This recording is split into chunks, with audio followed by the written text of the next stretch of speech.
बहुत बहुत स्वागत है दोस्तों आप सभी का। आज की ये वीडियो बहुत ज्यादा इंपॉर्टेंट होने वाली है क्लास 11th के पॉलिटिकल साइंस सब्जेक्ट के लिए।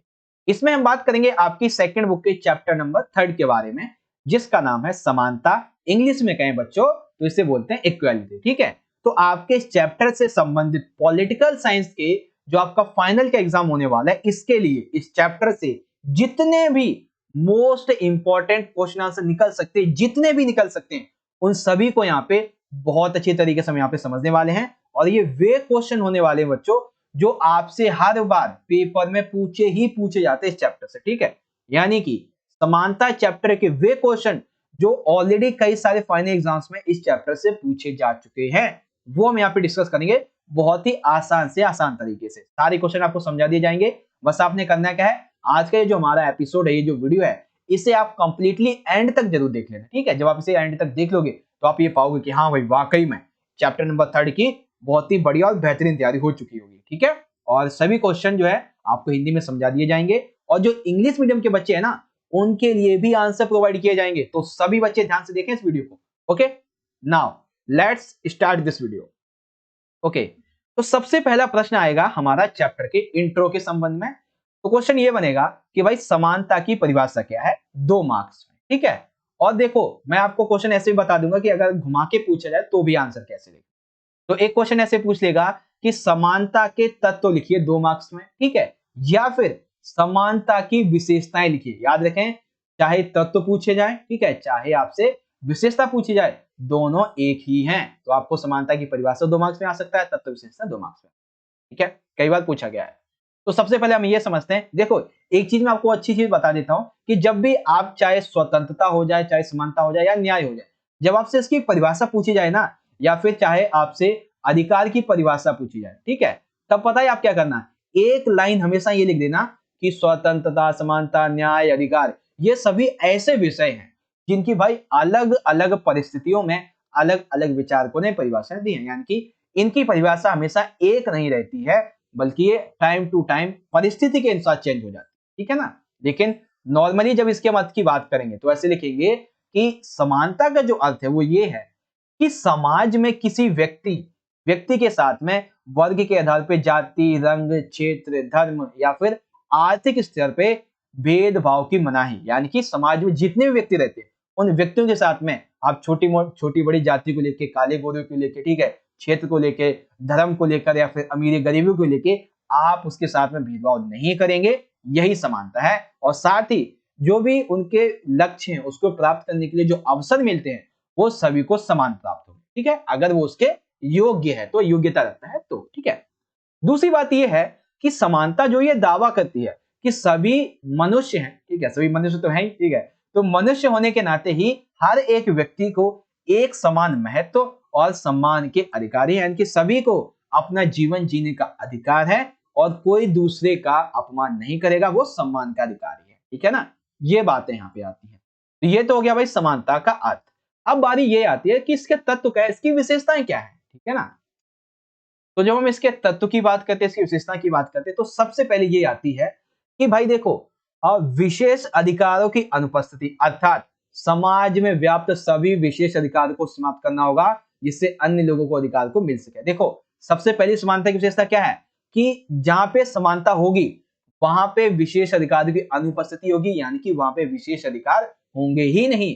क्योंकि जिस समाज में विशेष अधिकार व्यक्तियों को दिए जाएंगे, वहां पे अन्य लोगों को अधिकार फिर मिलेंगे ही नहीं। इसीलिए समानता ये कहती है कि समाज में विशेष अधिकार नहीं होने चाहिए, पहली विशेषता, यानी कि पहला तत्व। दूसरा ये है कि समाज में सभी को विकास के समान अवसर उपलब्ध कराए जाने चाहिए, कि सभी व्यक्ति को अपने विकास के लिए एक जैसे अवसर उपलब्ध कराए जाने चाहिए, लेकिन वो भाग उसमें तभी ले सकते हैं जब वो उसके योग्य है। इट मीन्स मान लेते हैं जैसे यूपीएससी का एग्जाम है, ठीक है ना, यूपीएससी का एग्जाम है आईएएस आईपीएस बनने के लिए जो भी है, ठीक है, तो ऐसे में एक सेकेंड, अब बच्चे कहेंगे सर ये स्पेलिंग गलत लिख दिया आपने, तो यूपीएससी, ठीक है ना, तो एक सेकेंड, यूपीएससी बेसिकली देखो ये एग्जाम है तो इसके लिए कुछ क्वालिफिकेशन चाहिए होती है। अब कोई 10वीं पास है तो क्या वो यूपीएससी का एग्जाम दे सकता है? नहीं।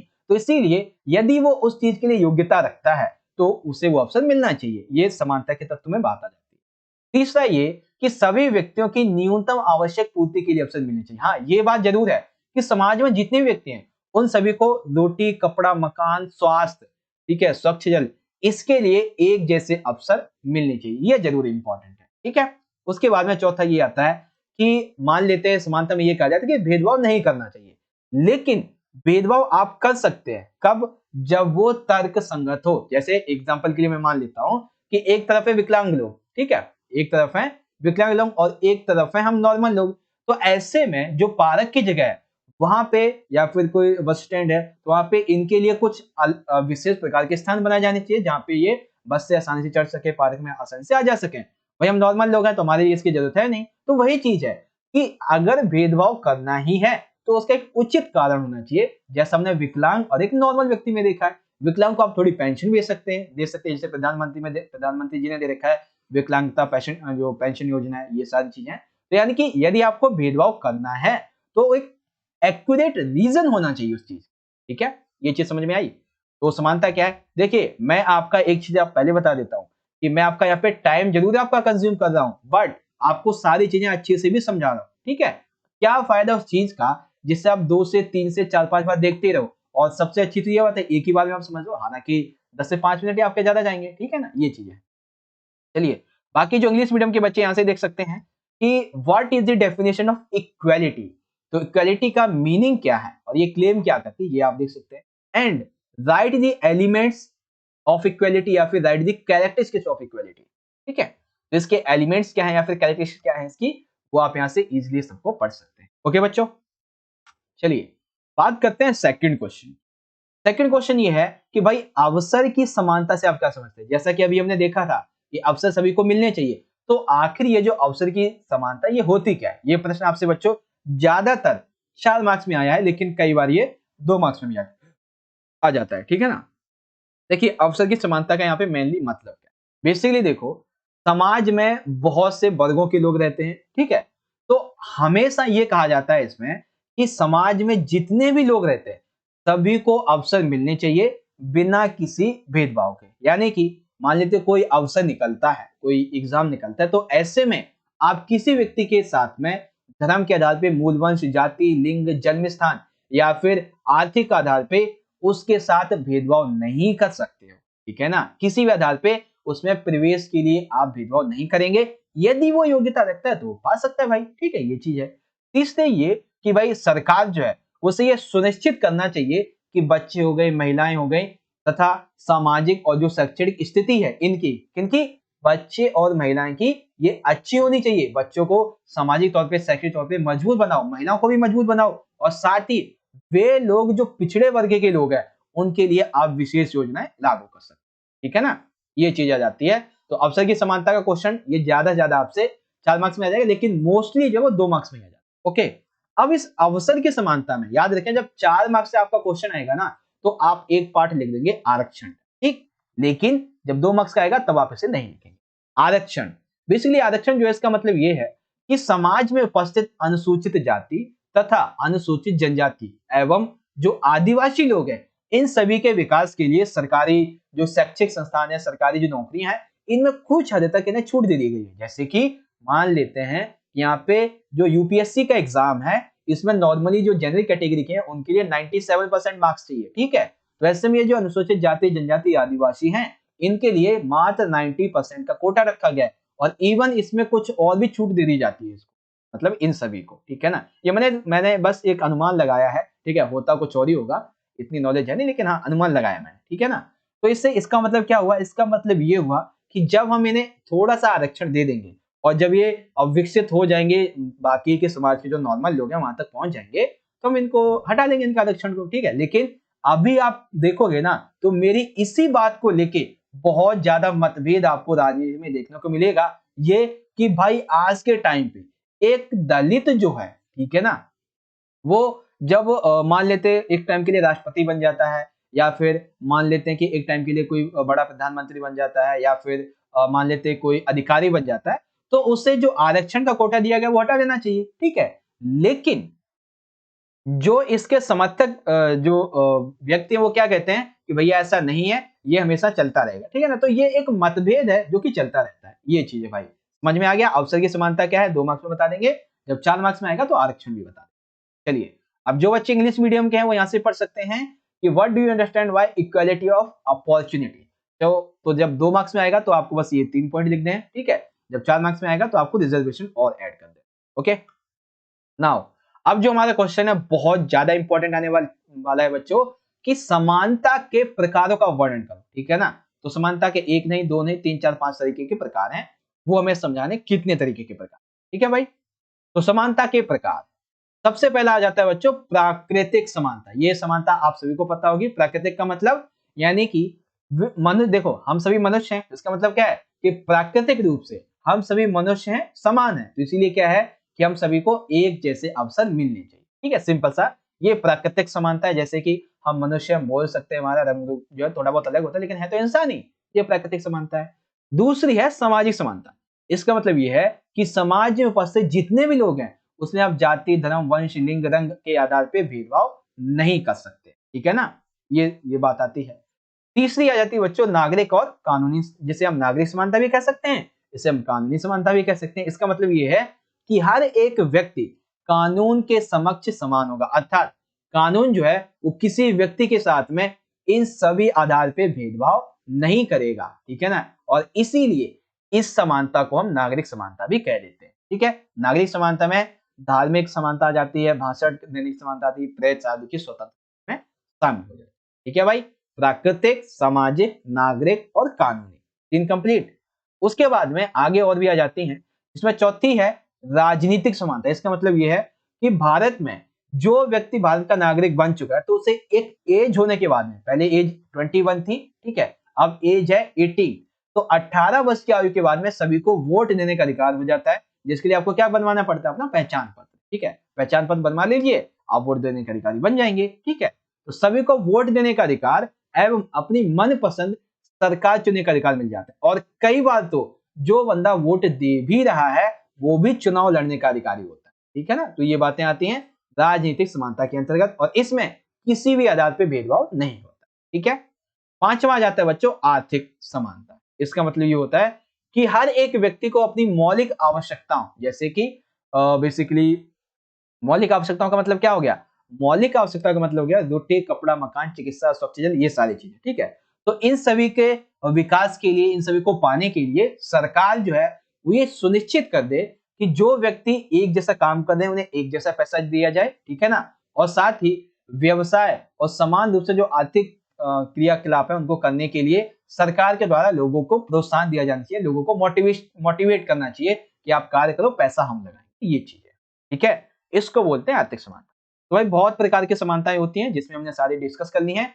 एक प्राकृतिक समानता, फिर सामाजिक समानता, फिर नागरिक तथा कानूनी समानता, और चौथी यहाँ पर जो है वो आ जाती है राजनीतिक समानता, और पांचवी आ जाती है आर्थिक समानता, ठीक है। चलिए, अब जो बच्चे इंग्लिश मीडियम के हैं वो यहाँ से देख सकते हैं कि describe the types of equality. तो सबसे पहले आता है नेचुरल इक्वालिटी, दूसरी आती है सोशल इक्वालिटी, तीसरी आती है सिविल इक्वालिटी, या फिर कह सकते हैं लीगल इक्वालिटी, ठीक। तो ये पॉइंट आप यहाँ से पढ़ लीजिए। एंड देन जो फोर्थ है हमारी वो आ जाती है पॉलिटिकल इक्वालिटी, एंड फिफ्थ आ जाती है इकोनॉमिक इक्वालिटी, है ना। तो ये पॉइंट आप यहाँ से पढ़ लीजिए, ओके। वेल, अगले क्वेश्चन की बात करते हैं। अगला प्रश्न जो है वो एक सिंपल सा है कि जैसा कि अभी हमने देखा था कि प्राकृतिक समानता, तो उलट इसका क्वेश्चन ये बनेगा कि प्राकृतिक असमानता तथा समाज जनित असमानता में अंतर स्पष्ट कीजिए, ठीक है। यानी या फिर अंतर बताओ, या फिर बेसिकली ये इनकी विशेषताएं क्या है वो बताओ, ठीक है ना। तो प्राकृतिक असमानता क्या है और समाज जनित असमानता क्या है ये हमें समझा। आइए भाई एक एक करके समझते हैं। तो सबसे पहले बात करेंगे प्राकृतिक असमानता, ठीक है। तो पहला क्या है प्राकृतिक असमानता। इसका मतलब ये है कि ये समानता लोगों की जन्मजात विशेषताओं के आधार पर होती है और उनकी योग्यताओं के आधार पर, ठीक है। प्राकृतिक जो असमानता होती है इसे आप बदल नहीं सकते, ठीक। लोगों में उनकी विभिन्न क्षमताओं, प्रतिभा और उनके अलग अलग चयन के कारण पैदा होती है। मतलब समझे इसका मतलब ये है कि जैसे मान लेते हैं कि एक तरफ कोई नॉर्मल जो बंदा पैदा हुआ है, ठीक है, उसके दो हाथ, दो चार, दो मतलब दो हाथ, दो पैर, दो आंख, और जैसे नॉर्मली व्यक्ति का शरीर है वैसा है, ठीक है। वहीं कहीं पे किसी व्यक्ति की 6 उंगलियां आ जाती हैं 5 की जगह, किसी एक हाथ में या एक पैर में, ठीक है। किसी की एक आंख पहले से ऑलरेडी खराब होती है, ठीक है, किसी के कई बार आपने देखा होगा कि एक दो नहीं बल्कि एक तीसरा हाथ छोटा सा वो भी निकल आता है। तो ऐसे में क्या होता है भाई कि ये जो असमानता है वो कैसी है, वो प्राकृतिक तौर पे है, इसे आप बदल नहीं सकते हो, ठीक है ना। हालांकि आज के टाइम पे साइंस इतना टेक्नोलॉजिकल होता जा रहा है जिसकी वजह से आप थोड़ा बहुत चेंजेस में कर सकते हो, ठीक है। अब जैसे कोई व्यक्ति जब जन्मजात ही बौद्धिक तौर पे सही नहीं है तो आप चाहे कितनी भी कोशिश कर लो आप उसे समझा नहीं पाओगे, ठीक है ना। ये चीजें आती हैं, इसको बोलते हैं प्राकृतिक असमानता, जिसे बदल नहीं सकते। दूसरा है समाज जनित असमानता। अब सिंपल आप समझ गए ना कि जिसे समाज ने पैदा किया। जैसे समाज में जो अवसरों की असमानता है, असमानता होने से अथवा किसी समूह का दूसरे के द्वारा शोषण किए जाने से पैदा होते हैं। यानी कि समाज में ये जो असमानता है ना अवसर वाली, कि जो अवसर नहीं मिल पाते, वो किसकी वजह से होता है, क्योंकि एक कोई जो समूह है ना वो दूसरे का शोषण करने लगता है, ठीक है। समाज में लोग बौद्धिक कार्य करने वाले जो लोग हैं इनको ज्यादा सम्मान देते हैं, इनको अधिक महत्व देते हैं। वहीं वो बंदा जो लेबरी का काम करता है, जो शारीरिक कार्य करता है, मेहनत परिश्रम वाला कार्य करता है, शारीरिक वाला, उसको उतना महत्व सम्मान नहीं दिया जाता है। अब इसमें एग्जाम्पल आप ले सकते हैं, जैसे औरतें हैं, महिलाएं जो है, इनको अनादिकाल से अबला कहा जाता है, हमेशा इन्हें पुरुषों से कम माना जाता है, इन्हें कमजोर माना जाता है। तो ये क्या है, ये समाज ने बनाया है। लेकिन आज के टाइम पे महिलाएं पुरुषों से ज्यादा तेजी से विकसित हो रही है ना। ओके, इसी तरीके से अफ्रीका में जो रंग भेद की नीति है, ये भी तो समाज ने जनित थी, ये भी तो समाज ने बनाई थी कि काले और गोरे में भेदभाव होना चाहिए, ये भी तो समाज ने बनाया था, ठीक है ना। तो ये इसके उदाहरण है। वहीं दूसरी ओर है प्राकृतिक असमानता, इसे बदल नहीं सकते, लेकिन समाज जनित जनित जो होता है इसे हम बदल सकते हैं। कैसे, समाज में जागरूकता फैलाकर, ठीक है भाई। आगे समझ में अच्छे तरीके से प्राकृतिक असमानता और समाज जनित। चलिए, जो बच्चे इंग्लिश मीडियम के हैं वो यहाँ से देख सकते हैं कि explain natural inequality and society generated inequality का क्या मतलब। तो पहले आप समझेंगे कि जो एक सेकेंड, हाँ, जो नेचुरल इनइक्वालिटी होती है ये क्या है, ठीक है, नेचुरल इनइक्वालिटी यहां से समझिए। एंड जो सेकंड है बी पार्ट हमारा सोशली जनरेटेड जो इनइक्वालिटी है, ठीक है, those created by only society, ठीक है। ये पॉइंट आप यहां से पढ़ सकते हैं, एग्जांपल भी दिया हुआ है। ओके, नेक्स्ट बात करते हैं अगले क्वेश्चन की। क्वेश्चन 4 आपको समझ में आ चुका होगा। अब हम बात करेंगे बच्चों समानता के आयामों के बारे में। क्या भाई, एक सेकेंड, अच्छा हाँ, ये चीज तो रह गई थी।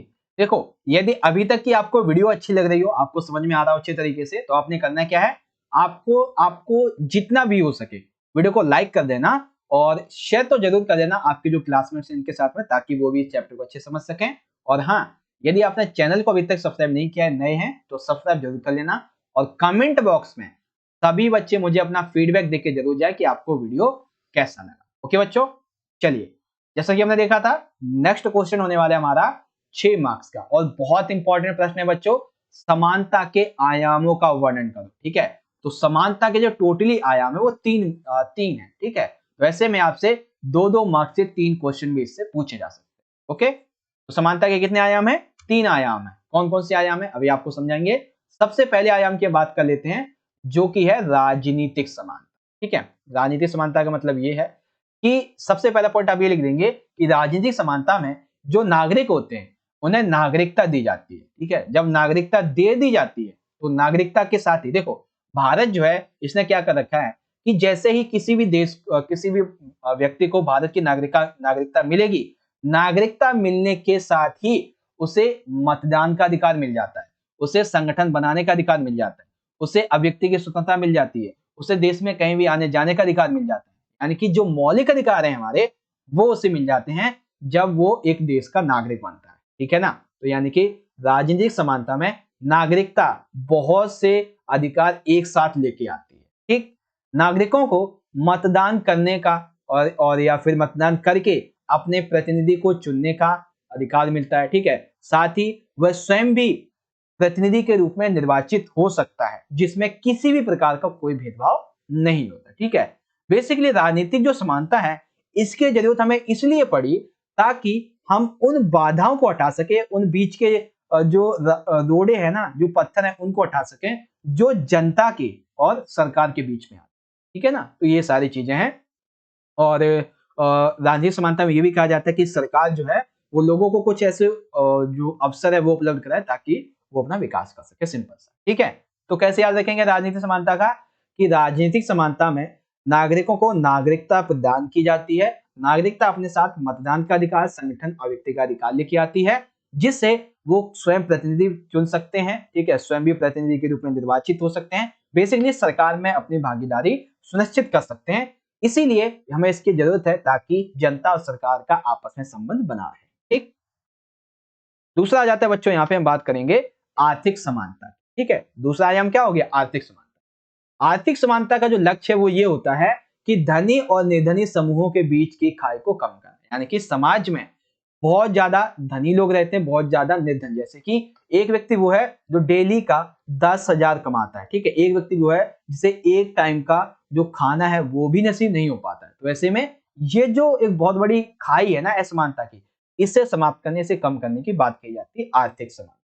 बेसिकली जो लोकतांत्रिक राज्य होते हैं, यानी कि हम भारत जैसी कंट्री में, यहाँ पे यदि ये जो निर्धन वाली और धनी वाली जो बात है ना, अगर इसे खत्म करना है तो समाज में जो अवसर हैं वो ज्यादा से ज्यादा उपलब्ध कराओ, ताकि व्यक्ति उनका फायदा उठा सके और अपना विकास कर सके। ठीक है, सरकार जो है उसे ये देखना चाहिए कि उसने जो भी नीतियां लागू की हैं इन लोगों के लिए, क्या वो सही से इंप्लीमेंट हो पा रही है या नहीं हो पा रही है, या फिर कोई जो वर्ग है वो उनका शोषण कर ले रहा है। ठीक है, ये कही जाती है, और साथ ही सरकार ये सुनिश्चित करती है कि समाज में बेरोजगारी ना हो और व्यक्ति की योग्यता के अनुसार उसे काम मिलता है। ये सारी चीजें आर्थिक समानता में आ जाती है।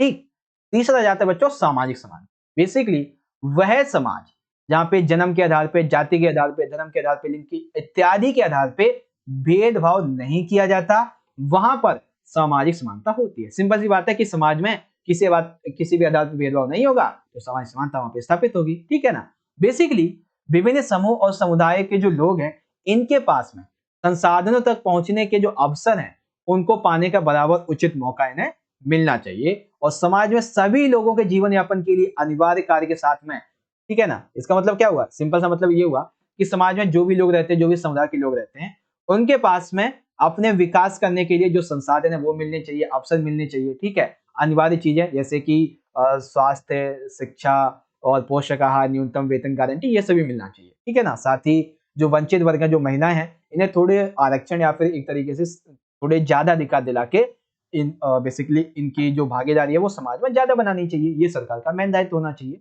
तो ये सारी चीजें इसमें आ जाती हैं। ठीक है, ओके, तो आई होप अब आप समझ गए होंगे कि समानता के आयाम, पहला क्या है बच्चों, राजनीतिक आयाम, जिसमें नागरिकता अपने साथ बहुत सारे अधिकार लेके आती है, वो बात आ जाती है।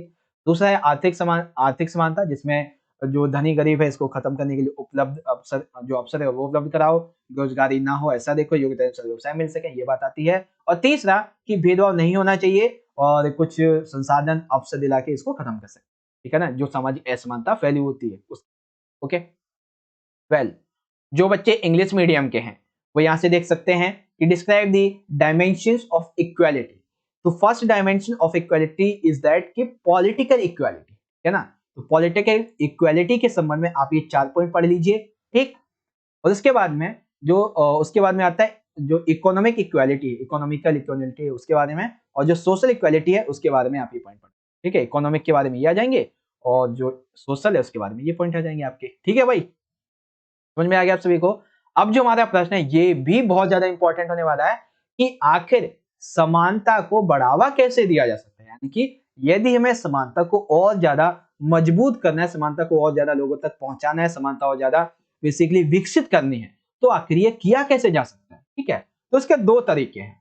ठीक है, कौन कौन से, सबसे पहला तरीका है बच्चों औपचारिक समानता की स्थापना करना। इसका मतलब क्या है, ध्यान से समझेंगे तो आप समझ जाएंगे। देखिए, नॉर्मली हम सभी को पता है समानता का अर्थ क्या है, कि समाज में किसी व्यक्ति, वर्ग, जाति, रंग, क्षेत्र, धर्म, आधार, राजनीति जो भी है, किसी भी आधार पे कोई भेदभाव नहीं होना चाहिए उसके साथ में, और उसे अवसर मिलने चाहिए, ये समानता होती है। ठीक है ना, तो औपचारिक समानता का मतलब ये है यहाँ पे कि समाज में ये जो विशेष अधिकार हैं इन सभी को समाप्त कर दो, क्योंकि समाज में समानता ना होने का सबसे बड़ा कारण यही है कि विशेष अधिकार लोगों को मिले हुए हैं। ठीक है, ऐसे समाप्त कर दो, समानता स्थापित हो जाएगी, समानता लागू हो जाएगी।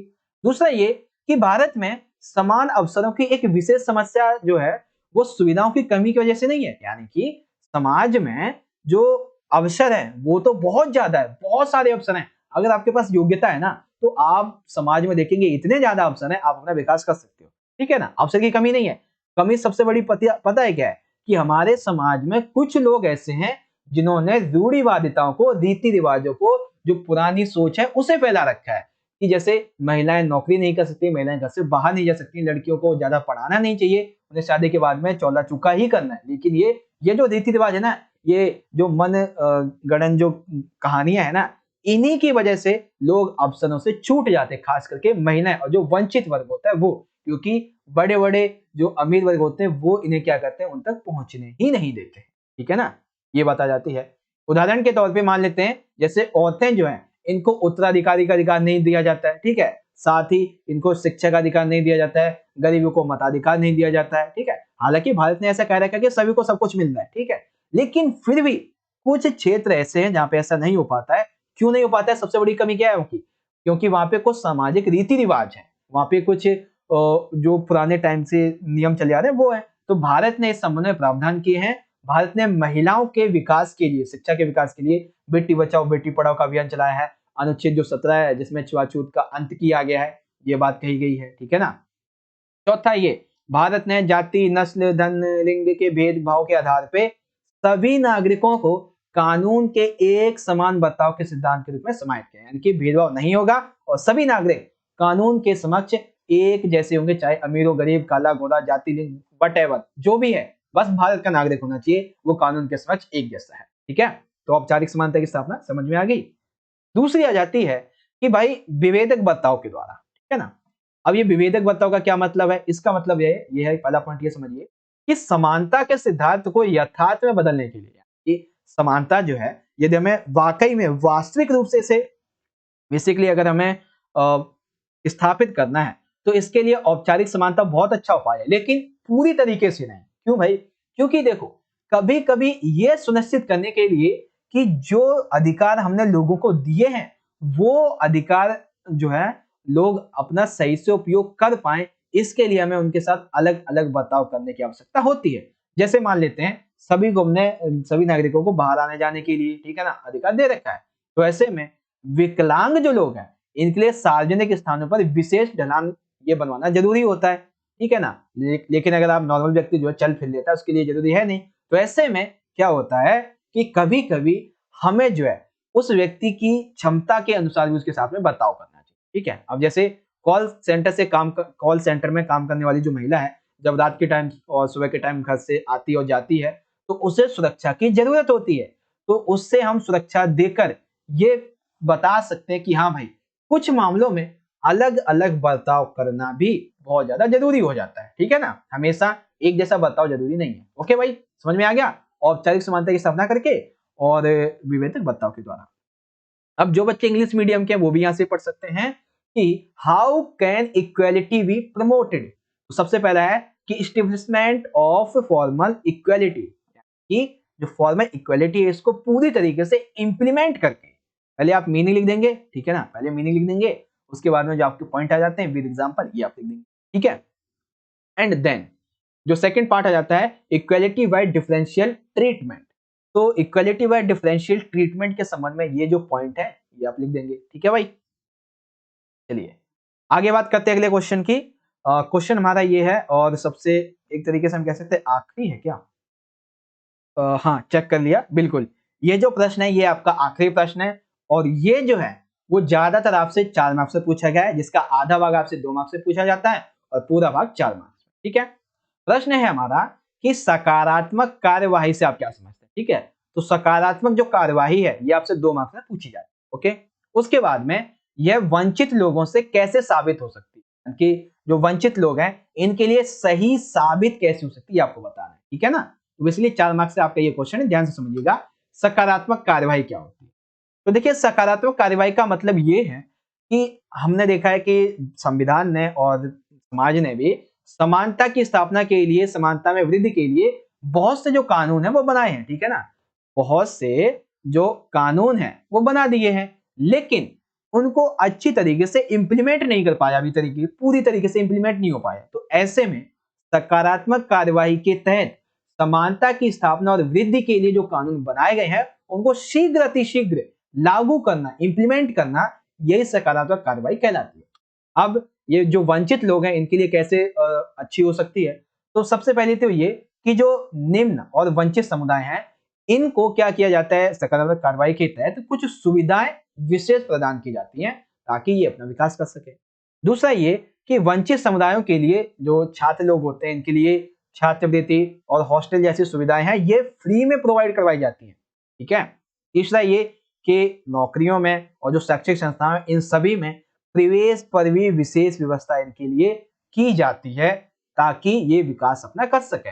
और चौथा ये कि लोगों के साथ में विशेष बर्ताव इन समुदायों के उभरने में सक्षम बनाएगा, यानी कि लोगों के साथ में जो विशेष बर्ताव किया जाता है ये इनको सामाजिक तौर पे मजबूत होने में सक्षम बनाएगा और जब ये सक्षम हो जाएगा तो बाकी के समाज के जो लोग हैं उनके साथ में प्रतिस्पर्धा कर पाएगा। ये बात आ जाती है।